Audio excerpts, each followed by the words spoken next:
राम राम दोस्तों। आप सभी का स्वागत है आपके अपने YouTube channel Malik reaction news पे। तो दोस्तों बात करते हैं आज पहले जो आज के मुख्य इवेंट हैं उनके बारे में। पीएम मोदी यूपी के प्रयागराज में जनसभा करेंगे। इसके बाद बिहार के पूर्वी चंपारण और सिवान में रैली करेंगे। तो दूसरा मुख्य आयोजन रहेगा, राहुल गांधी झारखंड के जमशेदपुर में जनसभा करेंगे। इसके बाद कोलकाता नाइट राइडर्स और सनराइज हैदराबाद के बीच अहमदाबाद में क्लासिफाइड फाइल एक मुकाबला खेला जाएगा। तो दोस्तों अब बात करते हैं मुख्य खबरों की आज की। पांचवें चरण में 63% वोटिंग, पश्चिम बंगाल में सबसे ज्यादा, महाराष्ट्र में सबसे कम मतदान। तो दोस्तों आज बिहार के पांचवें चरण में 63% वोटिंग हुई है। बिहार में सबसे कम और पश्चिम बंगाल में सबसे ज़्यादा वोटिंग हुई है। तो विधानसभा चुनाव, लोकसभा चुनाव के पांचवें चरण में 6 राज्यों में और 2 केंद्र शासित प्रदेशों की 49 सीटों पर 62.91% वोटिंग हुई है। पश्चिम बंगाल में सबसे ज़्यादा 76.5% और महाराष्ट्र में सबसे कम 56.33% वोट पड़े। इसके अलावा उड़ीसा विधानसभा के सेकंड फेज में 35 सीटों पर 68.26% और झारखंड की गाड़िया विधानसभा सीट पर 68% और लखनऊ ईस्ट सीट पर 52% वोटिंग हुई। जम्मू कश्मीर की बारामूला लोकसभा सीट पर अब तक का सबसे ज्यादा मतदान हुआ। मौसम विभाग ने यूपी, पंजाब, हरियाणा और दिल्ली में हीट वेव का अलर्ट जारी किया है। राजस्थान, हिमाचल प्रदेश, गुजरात, मध्य प्रदेश, उत्तराखंड, बिहार, पश्चिम बंगाल और झारखंड में भी लू चल सकती है।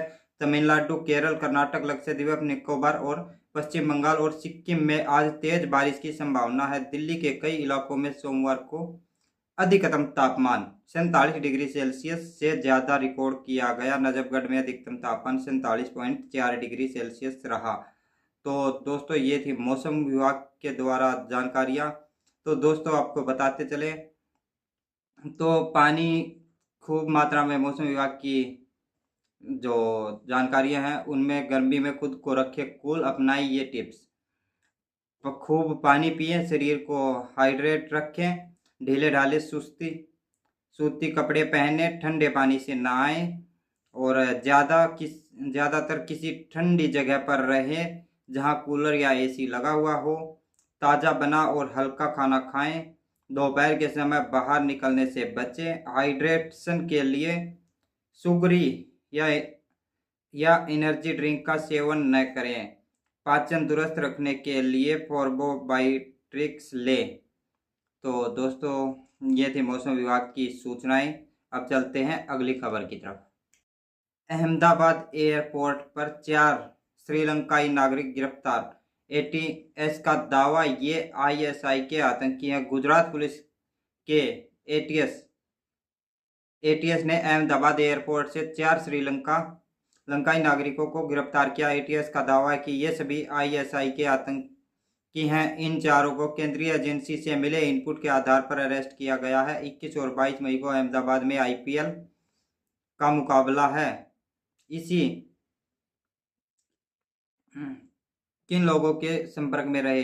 गुजरात के डीजीपी विकास साय ने बताया कि चारों आरोपी मोहम्मद नुसरत, मोहम्मद नुफरान, मोहम्मद फारिस और मोहम्मद राजदीन श्रीलंका के रहने वाले हैं। ये किसी मकसद से अहमदाबाद आए थे और किन किन लोगों के संपर्क में रहे ये जांच की जा रही है। पुलिस के मुताबिक चारों आतंकी चेन्नई से अहमदाबाद की फ्लाइट से यहाँ पहुंचे। हमने चेन्नई से आने वाले पैसेंजर की लिस्ट चेक की और फिर कार्रवाई की। ये चारों आईएसआई के विचारधारा को मानते हैं और भारत में आतंकी हमला करने आए थे। तो दोस्तों ये था मामला। अब चलते हैं अगली खबर की तरफ। ICMR, Indian council of medical research यानी आईसीएमआर ने कहा, कोवैक्सीन पर बीएचयू की रिसर्च भारमक रिसर्च पेपर से हमारा नाम हटाया जाए। तो दोस्तों भारमक को गलत तथ्यों पर आधारित बताया है। दरअसल बीएचयू ने रिसर्च में दावा किया है कि भारत बायोटेक की कोवैक्सीन लगाने वाले 30% लोगों को साइड इफेक्ट हुए हैं। यह रिसर्च 1024 लोगों पर स्टडी के आधार पर तैयार की गई थी। आईसीएमआर के डायरेक्टर जनरल डॉक्टर राजीव बहल ने कहा कि इस रिसर्च से आईसीएमआर का कोई लेना देना नहीं है। रिसर्च पेपर से आईसीएमआर का नाम हटाया जाए और माफीनामा छापा जाए। आईसीएमआर की दलित है। आईसीएमआर ने लिखा कि रिसर्च के मुताबिक कोवैक्सीन के प्रभाव को लेकर 1 साल तक अध्ययन किया गया, लेकिन जिन लोगों ने वैक्सीन नहीं ली उनके साथ इसमें तुलना है ही नहीं। फिर कैसे समझें कि ये सर्टिफिकेट सिर्फ वैक्सीन लेने वालों को ही हुए हैं? जो सर्टिफिकेट बताए जा रहे हैं वो सामान्य हैं और किसी को भी हो सकते हैं। आईसीएमआर ने कहा कि स्टडी में शामिल लोगों के बैकग्राउंड का कोई जिक्र नहीं किया गया। यह भी नहीं बताया गया कि इन लोगों को पहले से किसी तरह की परेशानी थी। ऐसे में यह कैसे पता लगाया जा सकता है कि व्यक्ति को वैक्सीन लगने के बाद ही सर्टिफिकेट हुए हैं? तो ये था दोस्तों मामला। अब चलते हैं अगली खबर की तरफ। तो अब बात करते हैं राजस्थान के शाहपुर जिले में 14 साल की बच्ची से गैंग रेप कर जिंदा जलाने वाले 2 भाइयों को फांसी की सजा सुनाई गई है। भीलगांव पास्को कोर्ट इस मामले में 18 मई को अन्य 7 आरोपियों को बरी करते हुए इन 2 भाइयों को दोषी करार दिया गया। घटना 2 अगस्त 2023 की है। 14 साल की बच्ची सुबह मवेशी चराने निकली थी। दोनों भाइयों ने 4 घंटे तक बच्ची से गैंग रेप किया। इसके बाद उसे कोयले की भट्टी में जला दिया गया। तो दोस्तों इसी को लेके ये case rare of the rare case माना गया है और इन दोनों भाइयों को फांसी की सजा सुनाई गई है।